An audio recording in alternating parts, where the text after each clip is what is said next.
कोटिवैरीशं यद्यपि परम स्नेही।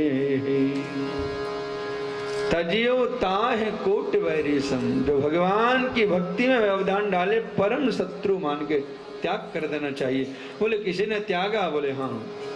तजो पिता प्रहलाद विभीषण बंधो भरत महतारी। बलि गुरु तजो कांति ब्रज बनते भय मुद मंगलकारी।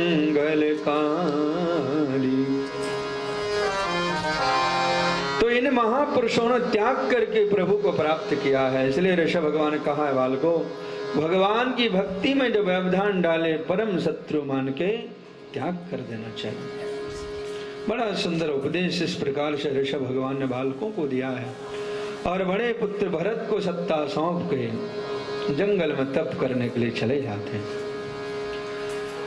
ऋषभ भगवान जब जंगल में गए तो अष्ट सिद्धि नव निधियां मूर्तिमती होकर सामने खड़े होते हैं, महाराज हमें स्वीकार करें। परंतु ऋषभ भगवान ने सिद्धियों को स्वीकार नहीं किया है। परीक्षित ने कहा, गुरुदेव सिद्धियों को पाने के लिए लोग कितना प्रयास मेहनत करते हैं, ऋषभ भगवान सिद्धियां स्वीकार नहीं की, ऐसा क्यों? श्री शुकाचार्य जी कहते हैं, राजन साधक को कभी भी मन पर विश्वास नहीं करना चाहिए। ऋषभ भगवान जानते थे कि सिद्धियां आ जाएंगी तो चमत्कार दिखाई देंगे, और चमत्कार देखेंगे तो दुनिया के लोग नमस्कार भी बहुत करेंगे। वो चमत्कार से नमस्कार, फलाने का महाराज जी ने ऐसा कर दिया, ठिकाने का ऐसा कर दिया, बहुत भीड़ आती है। भीड़ आती है तो भीड़ से फिर लगता है कि हम ही स्वामी जी हैं। अब तो फिर भजन पूजन बंद और खुद ही स्वामी जी बन गए तो अभिमान हो जाता, और अभिमान से पतन हो जाता। इसलिए एक संत कहते हैं, मान बड़ाई जब ते आई तब से किस्मत फूटी। स्वामी स्वामी बजने लागे लगन राम से छूटी। स्वामी जी गुरु जी जब बहुत लोग भीड़ पीछे लगते हैं तो भजन पूजन सब बंद, और अभिमान हो जाता और उससे पतन हो जाता। इसलिए ऋषभ भगवान सिद्धियों को स्वीकार नहीं करते हैं, हाथ सिर झुका के विदा कर देते हैं। इन्हीं ऋषभ भगवान से जैन मत प्रारंभ होता है। जो जैन धर्म है, जो श्वेतांबर और दिगंबर दो भागों में विभक्त हो जाता है। जैनियों के प्रथम तीर्थंकर ऋषभ भगवान है, और हमारे 24 अवतारों में 12वें अवतार है। तो जैन धर्म बन, जैन मत है वस्तुतः, परंतु ठाकुर जी की लीला है जो चल रहा है। प्रथम तीर्थंकर है जैनियों। कालांतर में अपने धाम को ऋषभ भगवान प्रस्थान करते हैं। ऋषभ नंदन भरत सत्ता संभालते हैं, अनेक विशाल यज्ञ करते हैं, और इनके भी 5 पुत्र हुए, सुमति, राष्ट्र, धूमकेतु इत्यादि। और कालांतर में इनको बड़ा भारी वैराग आया तो बड़े पुत्र सुमति को सत्ता सौंप के भरत लाल जी भी तप करने चले जाते हैं। ये नेपाल में जाते हैं, पुलह आश्रम में गंडकी नदी में स्नान करते हैं, सूर्य भगवान की उपासना करते हैं। और एक दिन सूर्य भगवान को अर्घ दे ही रहे थे कि हिरणी जल पान करने के लिए आते हैं। शेर ने दहाड़ मारी, हिरणी गर्भवती थी, छलांग जल के ऊपर हिरणी लगाती है, प्राणांत हो जाता है। उसी समय उसका बालक जन्म लेता है और जल में बहता हुआ जाता है। ऋषभ भगवान जब देखे, ओहो इसकी माँ ने मेरे सामने प्राण त्याग दिए, बालक जल में बहता जा रहा है, कौन इसकी रक्षा करेगा? मुझे ही करना चाहिए। जल में कूद पड़े, बालक को लेके आए, थोड़ी बहुत मालिश किए, आश्रम में लाए तो बालक स्वस्थ हो। अब आधा भजन भगवान का करते हैं, आधे समय उस बालक की सेवा करते हैं। और ध्यान से सुनिएगा, उस बालक से इतना प्रेम ऋषभ श्री भरतलाल जी करने लगे हैं कि बालक जब कहीं निकल जाता तो खोजने के लिए निकल जाता। ध्यान लगा के भगवान का बैठे हैं, बालक के छोटे छोटे सींग हिरण के बालक के, तो पीछे से खुजली करता। भरतलाल जी को बड़ा आनंद आता, गोदी में ले लेते, कितना प्यारा बच्चा है, इसकी माँ ने मेरे सामने प्राण त्यागे, मैं ही इसका माता पिता हूं। देखो दया करना अच्छी बात है, पर आसक्ति नहीं करना चाहिए। भरतलाल जी आसक्ति कर बैठे, और ये आसक्ति भरतलाल जी को बड़ी महंगी पड़ी। इसलिए संत कहते हैं कि मन पर कभी विश्वास नहीं करना चाहिए। ये मनी राम जी कब और कहां अटक जाए। मन की गत है अटपटी, झटपट लखे न को, जब मन की खटपट मिटे तो चटपट दर्शन हो। भरतलाल जी सामान्य राजा नहीं थे, भारतवर्ष के सम्राट नरेश। और वैराग्य जब हृदय में आया तो सब त्याग दिया, जंगल में तप करने, भगवान को प्राप्त करने के लिए जाते हैं। और मन अटक गया एक मृग के बच्चे में। बालक जब निकल गया मृगों के झुंडों में मिलके, नहीं आया तो भरतलाल जी खोजने के लिए निकल पड़े। किसी शेर भालू ने उसकी हिंसा तो नहीं कर। अंतिम समय भरतलाल जी का, और उसकी याद में शरीर ही छूट जाता है। शास्त्र का सिद्धांत है अंते यामति सागति, जिसका चिंतन करके शरीर त्यागोगे वही बनो। हिरण के बच्चे का ध्यान करके शरीर त्यागा है तो दूसरा जन्म हिरण का ही होता है। पर ध्यान दीजिएगा, जीवन में थोड़ा भी पुण्य बन जाता है वो व्यर्थ नहीं जाता है। भरतलाल जी जो तपस्या किए थे वो बेकार नहीं गई, स्मृति जागृत रही कि उस जन्म में हम राजा थे, एक हिरण के बच्चे से प्रेम किया तो हिरण बनना पड़ा। भगवान ने गीता में कहा है स्वल्पमप्यश्च धर्मस्य त्रायते महतो भयात्। हम जो पुण्य करते हैं, जीवन में जब दुख तकलीफ कष्ट आते हैं तो हमारे पुण्य ही हमारे सामने खड़े होते हैं। भरतलाल जी की स्मृति जागृत रही तो सूखे पत्ते पाते हैं, गंडकी नदी का जल पीते हैं और ब्रह्म चिंतन करते हुए उस शरीर को भी त्यागते हैं। तीसरा जन्म इनका ब्राह्मण कुल में होता है। अंगरा गोत्रीय परम पावन ब्राह्मण कुल। विचार करते हैं अंतिम देह शास्त्र में माना गया है इस शरीर से निंदनीय कर्म नहीं करना चाहिए, अनंत ब्रह्मानंद को प्राप्त करना चाहिए। प्रेम से बोलो। और भी इनके भाई थे, सबसे छोटे थे। पिताजी प्रत्येक भाई को पढ़ा लिखा के विद्वान बना देते हैं और शादी कर देते हैं। श्री भरतलाल जी को लगा कि हम भी पढ़े लिखे विद्वान बन जाएंगे तो हमारी भी शादी हो जाएगी, और शादी हो जाएगी तो फिर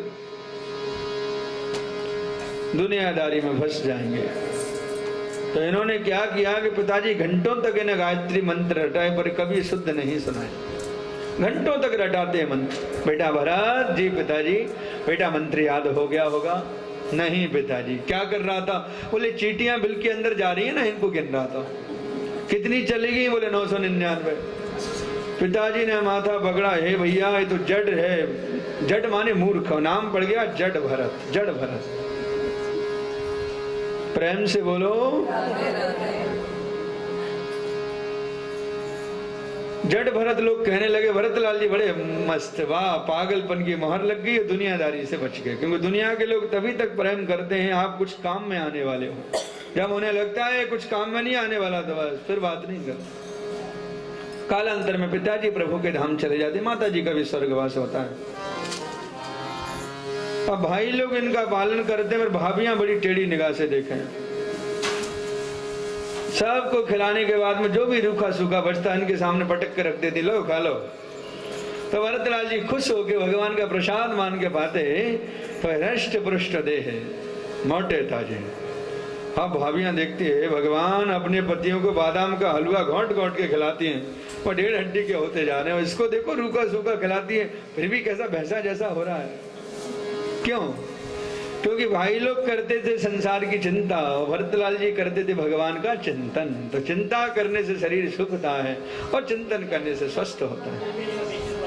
अब भाभियां झगड़ा करें तो भाइयों ने कहा भरत ठीक बात नहीं है, पड़े रहते, चलो तुम भी कुछ काम किया करो। खेतों पर ले जाते, क्यारियां दिखाते हैं, इसमें सब्जियां लगाएंगे, फावड़े से बताते हैं। भरतलाल जी ने कहा इसमें क्या लगता है, तुम चले जाओ, मैं अकेला ही कर दूंगा। भाइयों को लगा ये अच्छा मिल गया। भाई तो घर चले आते हैं, भरतलाल जी हाथ में फावड़ा फरुआ लेते हैं और विचार करते आज हमने काम ठीक कर दिया तो खेती का बैल बना के छोड़ देंगे। तो क्या किए, फावड़ा हाथ में लिए एक ही जगह मारते गए, इतना बड़ा गड्ढा कर दिया सायंकाल तक कि पानी निकल आया, कुआं बना दिया। भाई आते, अरे भरत ये तूने क्या कर दिया? बोले आपने ही तो कहा था ऐसे ऐसे करते जाना, तो पानी कुआं, पानी मीठा है, पी के देखो। भाई समझ गया भैया ये तो जड़ है। अच्छा भैया तू खेतों को देखा कर, तेरे लिए रूखा सूखा ही भेज दें। अब गाय चिड़िया भैंस आते हैं, भरतलाली विचार करते, खाने वाले राम जी, खिलाने वाले राम जी, अपने राम रोकने वाले कौन? राम जी की चिड़िया राम जी का खेत, खाओ रे चिड़िया भर भर पेट। खाओ, गाय चिड़िया खेत में भरी हैं। भाई आदे, भरत तू यहाँ बैठा है, देख खेत में क्या हो रहा है। भरतलाल जी ने कहा आपने देखने के लिए कहा था ना, सो देख रहा हूं, भगाने के लिए थोड़ी कहा था। ऐसे विचित्र स्वभाव के संत श्री भरतलाल जी महाराज दुनिया की दृष्टि में मूर्ख थे पर बड़े भारी ज्ञानी थे। प्रेम से बोलो।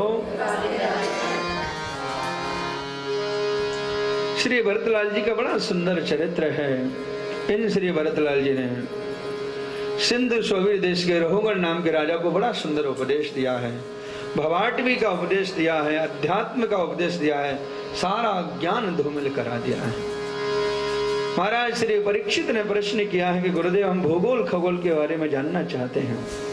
तो भूगोल खगोल की चर्चा पंचम स्कंद में आती है। परीक्षित, 7 लोग पृथ्वी से नीचे, 7 ऊपर है, 9 खंड हैं, 9 द्वीप हैं। प्रत्येक खंड में भगवान का विविध रूप से निवास है। नवग्रहों का वर्णन किया है, कौन सा ग्रह किस राशि पर कितने समय तक रहता है। परीक्षित ने पूछा गुरुदेव पापी पुरुष पाप कर्म करके जो नरकों में जाते हैं वो नरक कहाँ है?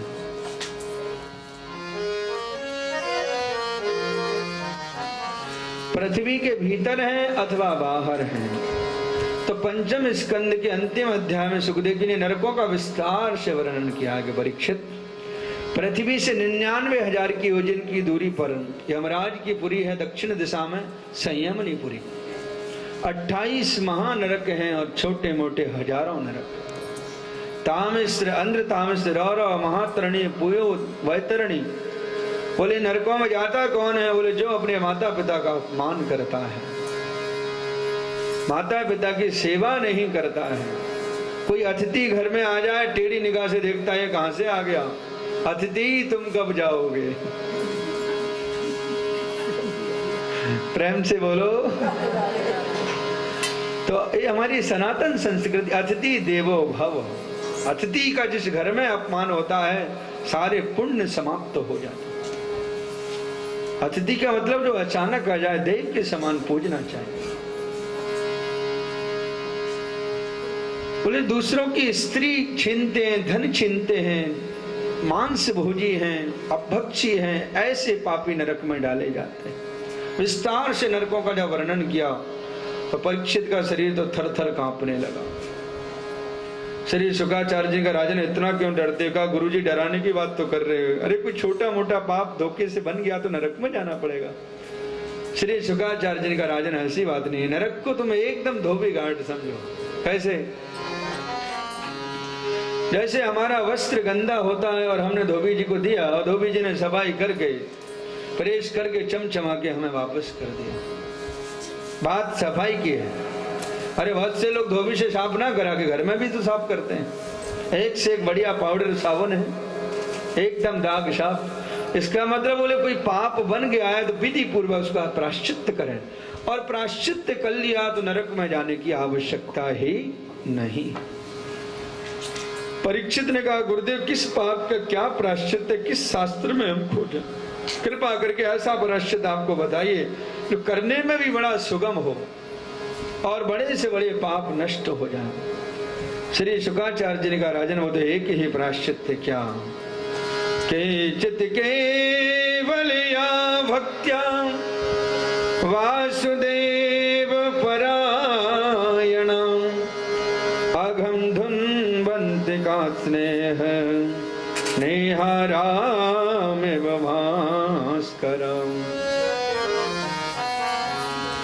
का अंधकार को दूर करने के अनेक उपाय हैं।